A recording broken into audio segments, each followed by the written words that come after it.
خوشگلای دل، اومدم بهتون یاد بدم چطوری یه اکانت دیگه درست کنید.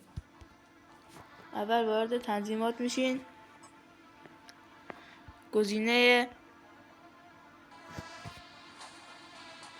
این گزینه رو میزنیم.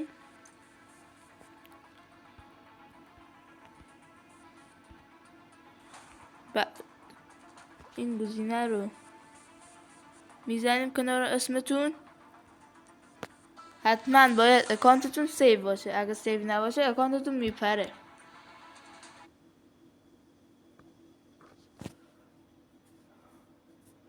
برای سیو کردن اکانتم یه ویدیو دیگه میذارم، اونم ببینید اکانتتون رو سیو کنید. وقتی که اومد این گزینه رو میزنیم مثل کال آف دیوتی. وقتی که وارد شدین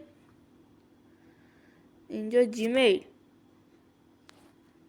اینجا رمز جیمیل هرچی که دوست داشتین جیمیل رو تنم دل بخواه هرچی دوست داشتین میزنین. اینجا نوشته شما ربات هستین یا نه.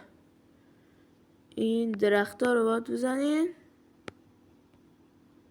و شما هم یه چیزی که میزنین. بعد این گزینه زرد رو میزنین و یه اکانت دیگه برای شما درست میشه. تا ویدیوی دیگه لایک و سابسکرایب و فالو یادتون نره، زنگوله هم بزنین. تا ویدیوی دیگه، خدا نگهدار.